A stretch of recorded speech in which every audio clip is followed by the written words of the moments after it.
Hello friends, आप सभी को स्वागत है हमारे यूट्यूब चैनल में। आज हम लोग पढ़ेंगे सीडीपी बाल विकास। क्या पढ़ेंगे? बाल विकास, जिसका हम लोग का ये नेक्स्ट मतलब इम्पोर्टेंट टॉपिक है, जिस टॉपिक का नाम है हेरिडिटी एवं एनवायरनमेंट। क्या है? हेरिडिटी एवं एनवायरनमेंट। ठीक है, ये काफ़ी इम्पोर्टेंट टॉपिक है सीटेट के पॉइंट ऑफ व्यू से, या कोई भी अगर आप टीचिंग एग्ज़ाम की तैयारी करते हैं तो उस एग्ज़ाम के पॉइंट ऑफ व्यू से ये काफ़ी महत्वपूर्ण हो जाता है।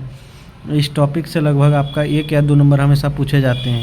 ठीक है, इसलिए ये ज़्यादा इम्पोर्टेंट हो जाता है। ठीक है, और ये टॉपिक जो है आपको मतलब एकदम पूरा आसानी से एकदम इस तरह से समझ विकसित करना है, ताकि अगर मान लीजिए इस टॉपिक से आपका क्वेश्चन पूछे तो आपका एक भी क्वेश्चन ना छूटे। ठीक है, और हम लोग इसको जो है बिल्कुल ही आसान भाषा में समझेंगे, ताकि आपका इसमें क्लास में ही आपका ये समझ विकसित हो जाए। ठीक है, तो चलिए हम लोग स्टार्ट करते हैं बिना देरी किए हुए। ठीक है, तो आप जैसा कि जानते ही हैं कि कोई भी हो, बच्चा हो, जो भी है, तो बच्चों के विकास में मुख्यतः दो ही जो कारक है, वो दो ही कारक जो है बच्चों के विकास में काफ़ी महत्वपूर्ण प्रभाव पड़ता है। तो पहला है आपका आनुवंशिकता और दूसरा है आपका क्या है? पर्यावरण। ठीक है, पहला आनुवंशिकता और दूसरा पर्यावरण। तो ये जो बच्चे हैं, ये आनुवंशिकता जब जन्म लेता है या जन्म से पहले ये काफ़ी महत्वपूर्ण प्रभाव डालता है, ये आनुवंशिकता। ठीक, तो आनुवंशिकता क्या है कि इन दोनों के संयुक्त प्रभाव से बालक का शारीरिक, मानसिक एवं सामाजिक भावनात्मक विकास होता है। दोनों, देखिए, दोनों ही इम्पोर्टेंट है बच्चों के विकास के लिए। ऐसा नहीं है कि केवल आनुवंशिकता ही मतलब बच्चों के विकास में प्रभाव डालता है, या फिर केवल ही पर्यावरण। अगर हम दोनों की बात करें या अलग अलग बात करें तो अलग अलग थोड़ा सा भी मतलब इम्पोर्टेंट नहीं है। अगर मान लीजिए कि हम ऐसा कहें कि ये केवल आनुवंशिकता ही बच्चों के विकास में महत्वपूर्ण प्रभाव डालता है, तो ये गलत हो जाएगा। या फिर अगर हम ये कहें कि बच्चों के विकास में खाली पर्यावरण ही महत्वपूर्ण योगदान रहता है, तो ये भी गलत हो जाएगा। इसलिए दोनों का काफ़ी महत्वपूर्ण इम्पोर्टेंट हो जाता है। कहीं कहीं आनुवंशिकता ज़्यादा योगदान दे देता है, तो कहीं आपका पर्यावरण। तो देखिए, जैसे जैसे बच्चे बड़े होता है तो वहाँ पर पर्यावरण का योगदान बढ़ते जाता है। ठीक है, तो आनुवंशिकता, अब देखिए कि आनुवंशिकता बच्चों के विकास में क्या क्या चीज़ पर बच्चों के विकास में प्रभाव डालता है। तो देखिए, आनुवंशिकता के अंतर्गत आपका आता है ये कद, वजन, शारीरिक बनावट, आँख और बालों का रंग। के देखिएगा कि आँख के जो रंग है आपका 2 तरह का हो जाएगा। एक काला वाला होता है, एक दूसरा आपका हल्का पीला ब्राउन कलर जो रहता है। ठीक है, तो दोनों अलग अलग कलर हो जाता है।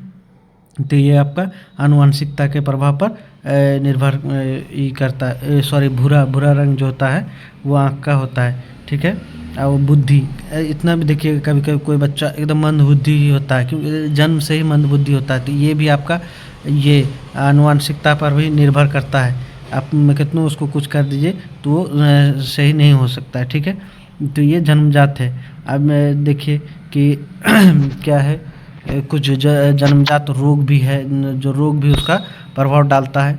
ठीक है, अब आपका ये क्या लिखा हुआ है यहाँ पर कि आनुवंशिकता आपका केवल संभावनाएं प्रदान करती है, वास्तविक विकास पर्यावरण पर निर्भर करता है। हम क्या बोले कि इसमें जो आनुवंशिकता आपका है उतना इम्पोर्टेंट नहीं है, मतलब थोड़ा सा, ये जैसे अब ये सब चीज़ आपका ये आनुवंशिकता पर निर्भर करता है, ना कि पर्यावरण पर।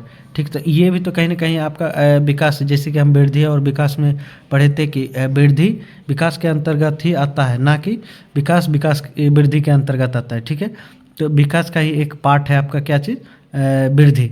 तो ये जो इतना सारा चीज़ है ये वृद्धि का भाग है। तो वृद्धि, आप तो हम क्या बोले कि वृद्धि है एक विकास का भाग है, तो उसी तरह। ठीक है, लेकिन जो बच्चे जब जन्म लेता है तो समाज में आता है, तो समाज ही आपका क्या हो गया? पर्यावरण हो गया, आसपास। तो पर्यावरण क्या है कि पर्यावरण वे सभी बाहरी परिस्थितियां हैं जिनमें बालक जन्म से लेकर विकास करता है। ठीक, जैसे पारिवारिक वातावरण में माता पिता का व्यवहार प्रेम, वो जैसे माता पिता के व्यवहार प्रेम देखेंगे वैसा वो सीखेंगे, उसी तरह वो बिहेवियर करेंगे। ठीक है। सामाजिक वातावरण, सामाजिक वातावरण के अंतर्गत कौन कौन आता है? मित्र आता है, समाज आता है, संस्कृति आता है। जैसे उसको मित्र मिलेगा उस हिसाब से वो अपने एडॉप्ट मतलब उस तरीके से उसका विकास होगा।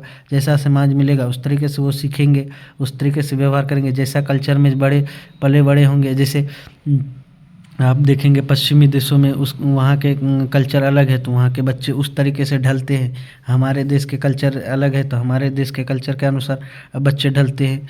अब बच्चे जब समाज में सीख गए तो अब थोड़ा सा बड़ा हुआ तो बच्चे विद्यालय जाते हैं। विद्यालय में वह रहते, विद्यालय में दोस्त नए नए दोस्त मिलते हैं, वहाँ पर कुछ एडॉप्ट करते हैं, वहाँ पर कुछ सीखते हैं। उसके बाद शिक्षक उसको जैसे पढ़ाते हैं उसे कैसे ज्ञान देते हैं, बिहेवियर उस हिसाब से वो सीखते हैं। ठीक है।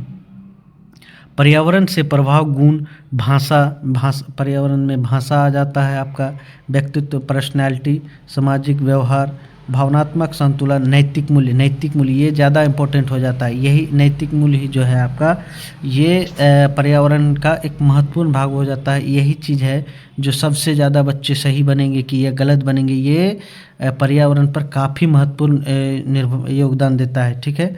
चलिए अब क्या है कि पर्यावरण और आनुवंशिकता का संबंध क्या है कि देखिए क्या बोले कि दोनों एक दूसरे के पूरक है। ठीक है। जैसे हम बोले कि दोनों ही काफ़ी ज़रूरी है बच्चों के विकास में। ऐसा हम कतई नहीं कह सकते हैं कि केवल बच्चों के विकास में पर्यावरण का ही ज़रूरी है, या फिर हम कहें कि केवल आनुवंशिकता ही बच्चों के विकास के लिए ज़रूरी है। ऐसा नहीं है। दोनों अगर ये समझिए कि पर्यावरण अगर दायां हाथ तो बायां हाथ आपका आनुवंशिकता, मतलब दोनों हाथ आपका ज़रूरी है। ठीक है। अब आगे क्या है कि आपका है आनुवंशिकता आपका सीमा तय करती है, पर्यावरण उस सीमा तक विकास करता है। ठीक।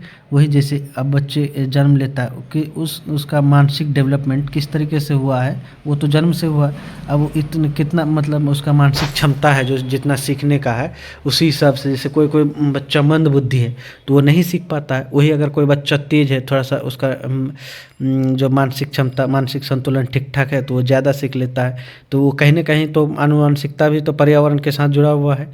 तो वही कहा गया है कि एक बालक जन्म से बुद्धिमान है, तो वही बोले अगर मान लीजिए वो जन्म से बुद्धिमान है तो अगर उसको अच्छा वैसा पर्यावरण मिल जाए, वैसा वातावरण मिल जाए तो वो और ज़्यादा विकास कर लेंगे। लेकिन अगर उसको लड़का मंद बुद्धि है, कितनों भी उसको अच्छा पर्यावरण अपना आसपास परिवेश या समाज मिल जाए तो वो विकास नहीं कर पाता है। ठीक है। तो चलिए यही यहाँ पर लिख दिए हैं कि लेकिन यदि उसे अच्छा शैक्षिक वातावरण ना मिले तो उसकी बुद्धि का पूर्ण विकास नहीं होता है। देखिए ये अलग चीज़ है, अगर कितना बुद्धिमान रहे अगर समाज उसको ठीक ठाक नहीं है तो वो विकास नहीं कर पाएगा।